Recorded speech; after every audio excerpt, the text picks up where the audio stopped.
Welcome to Watch Mojo, and today we're counting down our picks for the top 10 outrageous food dishes you've never heard of. Good, finally, something even I wouldn't eat. For this list, we're looking at food from around the world. And while some of these dishes might be well known and much eaten in some countries, they generally aren't very well known outside of these borders. Have you tried any of these dishes? Which ones do you want to try? Let us know in the comments.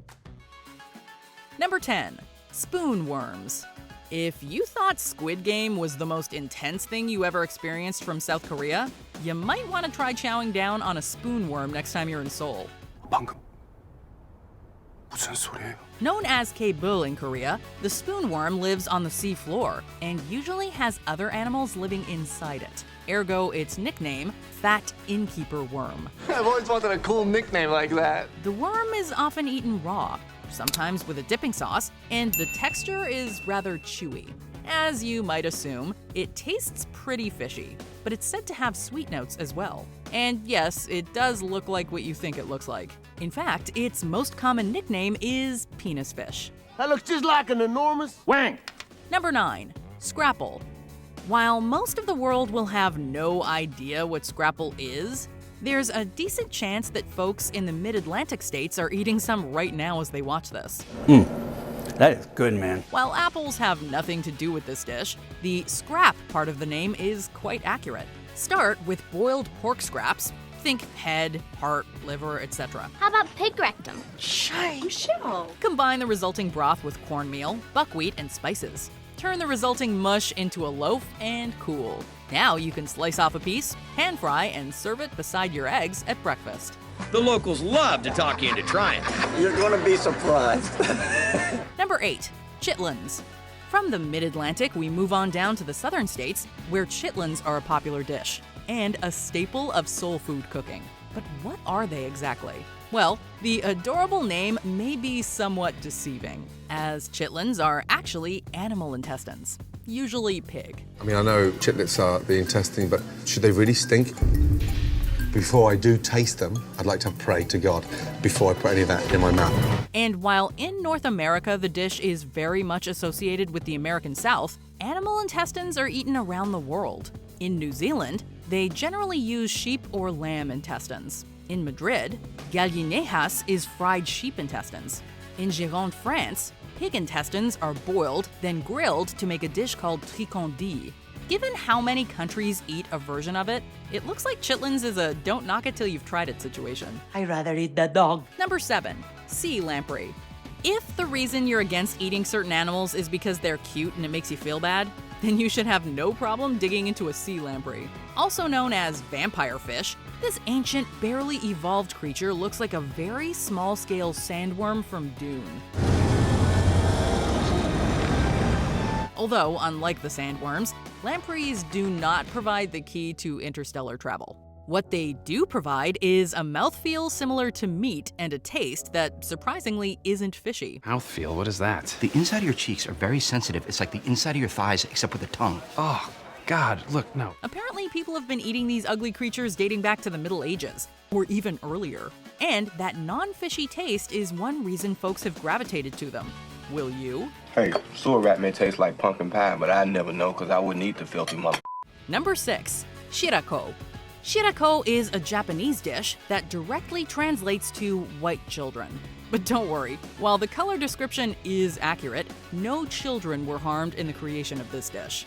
Although, in a roundabout way, possible future fish offspring are affected. You see, shirako is, to put it bluntly, fish semen. It doesn't have off flavors if it's prepared properly, and it's the thing that just about anybody would love. For the curious among you, shirako is said to have a full, smooth texture and a flavor that, while not overly fishy, has been described by some as, shall we say, an acquired taste. I think the best way to prepare it is to poach it gently with sake and a little salt. And that helps remove any possible fishy taste that it might have had. It's a pretty popular dish, though. So maybe it being fish semen is more the acquired aspect of the whole experience. And if you can get past that, the taste is the easy part. And what was really good about this is that the shirako itself, because it was so thick, the flavor was almost concentrated. It's stuck to your tongue. Number 5. Hákarl. Imagine a dish that smells strongly of cleaning products and can sometimes make those unaccustomed to it gag when they attempt to eat it. Is your mouth watering yet? If you were in Iceland, it might be, as hákarl is one of the country's national dishes. But what exactly is it? Well, hákarl is fermented Greenland shark, a shark whose meat is toxic unless prepared properly. The Greenland shark is the most toxic shark in the world. Fresh. Meat, you would get very sick. Then a little bit more, you could probably go blind.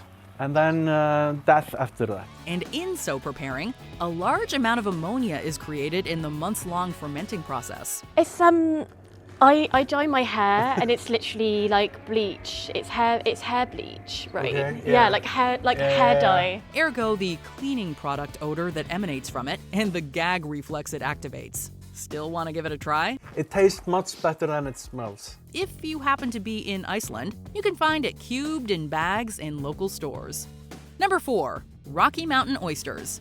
Montana tenderloins, dusted nuts, and swinging beef. Besides sounding like various SNL NPR's Delicious Dish sketches, these innuendo-filled titles are other names for Rocky Mountain oysters. Wow. My mouth's watering just thinking about those guys. It's been years since I've seen any balls. Which aren't actually oysters, or even seafood. What they are testicles. Generally from the likes of bulls, pigs, sheep, etc. They can be poached, broiled, pan-fried, and deep-fried. The preparations are endless, and typical cooking methods vary by region and country. And unlike some other dishes on this list, Rocky Mountain oysters don't smell funny or look odd. In fact, if you didn't know what they were, you probably wouldn't think twice about chowing down. Most folks just don't seem to have a taste for testicles no more. Testicles? Yes, ma'am. Sheep balls. Number 3, jellied moose nose. We wouldn't blame you if you assumed, as with other items on this list, that jellied moose nose was a dish whose name didn't really describe what it actually was. But in this case, it actually does. Imagine Jell-O, but not using a, flavored packet, just using the gelatin that's naturally in the cartilage and everything of the animal. Jellied moose nose is exactly what it sounds like. Take a moose nose, cut it up, cook it up with some spices, then cover it in its own juices and let it gelatinize in the fridge. And unlike Jim putting Dwight's stapler in Jell-O, jellied moose nose isn't a prank. That's real professional. Thanks. This is the third time, and it wasn't funny the first two times either. It's an actual dish that's been mentioned in Canadian cookbooks dating back to the 1960s. Number 2, balut. Although the name sounds familiar, we aren't going to ruin your childhood memories and tell you that balut has anything to do with Baloo, the lovable bear from the Jungle Book. Look for the bare necessities, the simple bare necessity. However, we will provide you with the bare necessities of what this outrageous dish actually is. Balut is a boiled egg. What's so outrageous about that, you ask? Well, rather than white and yolk, these eggs are filled with a developing embryo of the bird, usually a duck. Here's the whole egg yolk separated, and then this is the duck. Okay. So let's start with the egg yolk. While in North America, balut has been featured as a challenge on Fear Factor, it's actually pretty common street food in a number of Asian countries. We guess fear isn't a factor for them. The balut is a duck embryo in soft-boiled state. Yeah. How's that, pre-tasty? Come on.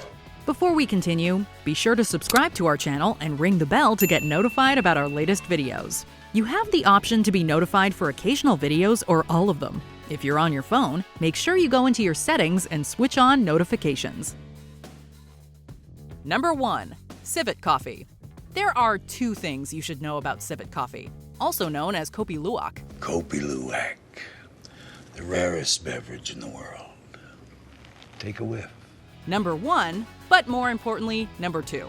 Civet coffee is so called because the process involves the Asian palm civet who eats and then poops out coffee cherries. These partially digested cherries are collected, cleaned, thankfully, roasted, and turned into some of the most expensive coffee in the world. We're talking upwards of $1,300 per kilogram for beans collected in the wild. In this case, quality is not the driving factor for price. It's supply, demand, and hype. Farmed beans are less desirable, but you should still expect to pay at least $100 per kilogram for those. And that's the magic stuff. Did you enjoy this video? Check out these other clips from WatchMojo, and be sure to subscribe and ring the bell to be notified about our latest videos.